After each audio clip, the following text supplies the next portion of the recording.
Caio, Oi. o senhor sendo um homem tão inteligente, racional, como que o senhor aceita todos os relatos sobre Jesus? Diga sinceramente, Caio, se há algum milagre que você acha que possa ter sido exagero daquelas pessoas. Não, eu vejo fenômenos extraordinários acontecendo à minha volta todos os dias. Eu mesmo já me deparei com o impensável, verdadeiras loucuras. Um cara que, por exemplo, não vou nem partir do Evangelho, tá?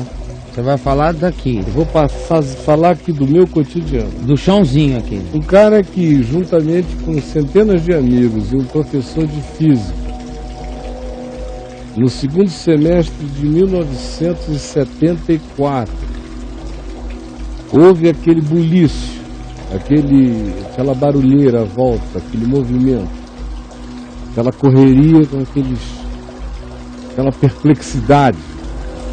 Logo virou silêncio. Quando a gente olhou para cima, passava sobre a nossa cabeça uma montanha. Em 1974, toda vazada de luzinha de dentro para fora, silenciosa, imensa, quarteirões de tamanho pairando sobre a nossa cabeça. Em Manaus, no Amazonas, centenas de pessoas vendo. Bom, é uma loucura falar sobre isso, né? Não tem nada a ver com o milagre de Jesus, narrativa do Evangelho. Mas é uma loucura inexplicável na cabeça de um cara racional. Ao meu lado, um professor de física ateu naquele tempo. Ixi.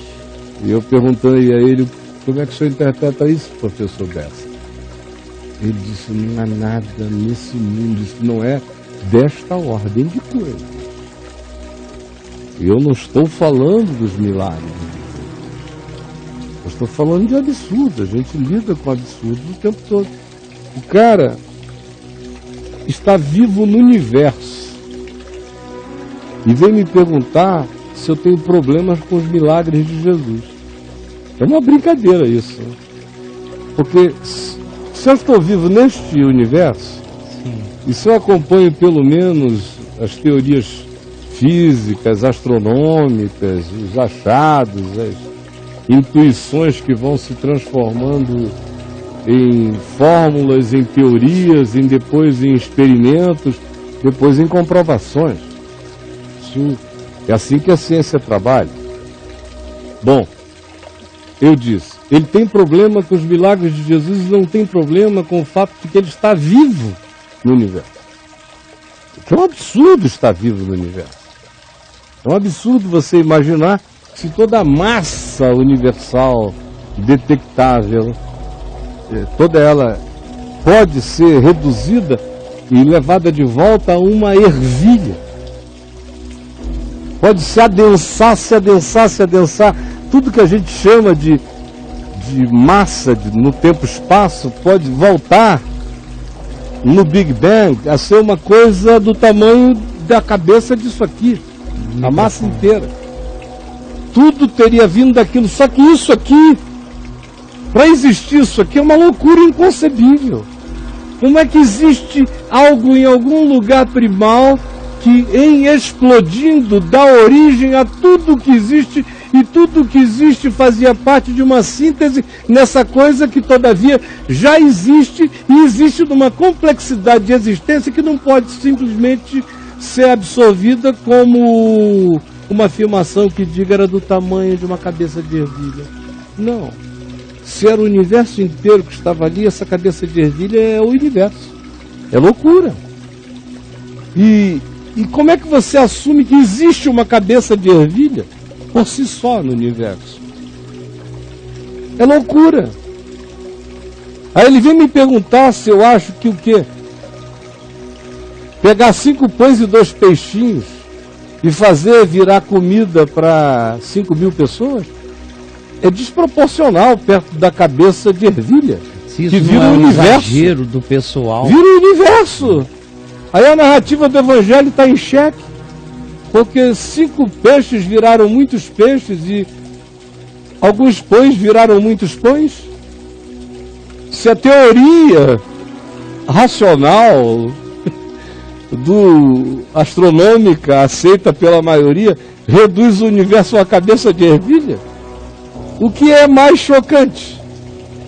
É o universo ter vindo de uma cabeça de ervilha ou Jesus multiplicar pães e peixes para alguns milhares de pessoas? Não é desproporcionalmente mais básico o que Jesus fez? Mais ridiculamente idiota o que Jesus fez? Agora, ele não tem problema quando a teoria científica faz viajar da cabecinha de ervilha para a expansão universal. E fica com problema quando alguém diz que Jesus andou sobre a gravidade, sobre as águas.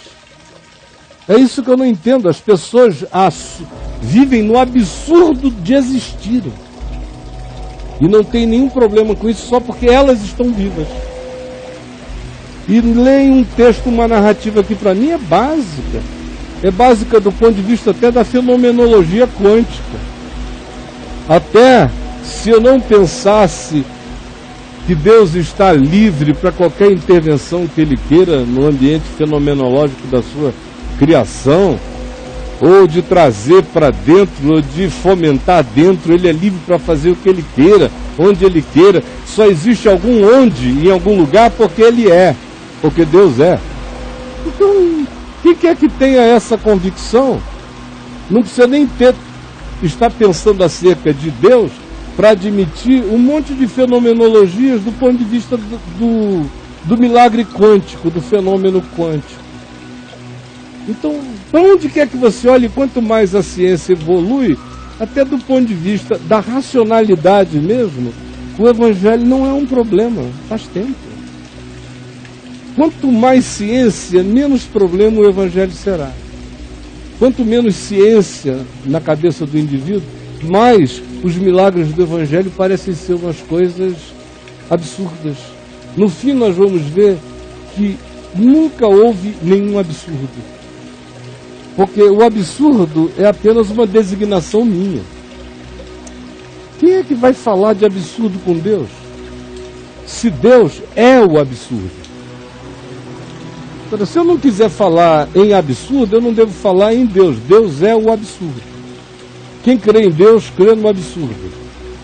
Quem diz que não crê em Deus, mas crê que um fenômeno fez o universo produzir, o nada produzir um conteúdo sintético de uma matéria infinita, está tendo mais problema ainda para crer. Mas crê assim mesmo. Só porque acompanha os dados científicos da viagem do universo, do macro-universo, hoje detectável por nós, e vai fazendo os experimentos e as teorias levam até uma certa física primal reduzida e o indivíduo aceita. Mas se embasbaca com qualquer outra tolice. O Evangelho, na realidade, só traz uma coisa chocante. Só uma. Quem quer que creia nessa coisa chocante, está liberto de todo e qualquer outro problema. Quanto a crer em qualquer outra coisa. É o que, Caio? É a ressurreição dos mortos de Jesus. Não é um morto ressuscitar, é o morto ressuscitar. Não é um morto ser ressuscitado, é o morto morrido, profundamente morrido e matado, ressuscitar de si mesmo e sozinho. Por si só. Com todas as evidências de que ressuscitou de maneira sobrenatural. Deixa um casulo de lençóis no qual tinha sido envolvido, oco, para trás de si, vazado, atravessa paredes, ingere alimentos e bebidas, e eles não ficam soltos em algum lugar, são processados, ele atravessa a parede e leva a tilápia que comeu para uma outra dimensão, para ser digerida numa glória inexplicável. Bom, depois que o cara diz, eu creio nessa ressurreição, é que ele passa a crer no resto, né? Porque eu não creria que Jesus, por exemplo, nasceu de uma virgem. Eu só creio que ele nasceu de uma virgem porque ele ressuscitou de entre os mortos. Sim, sim. Eu só creio que ele andou sobre as águas porque ele ressuscitou de entre os mortos. Então o que dá razão à crença aos milagres todos é a ressurreição. Tire a ressurreição, você fica com um monte de fenômenos para estudar.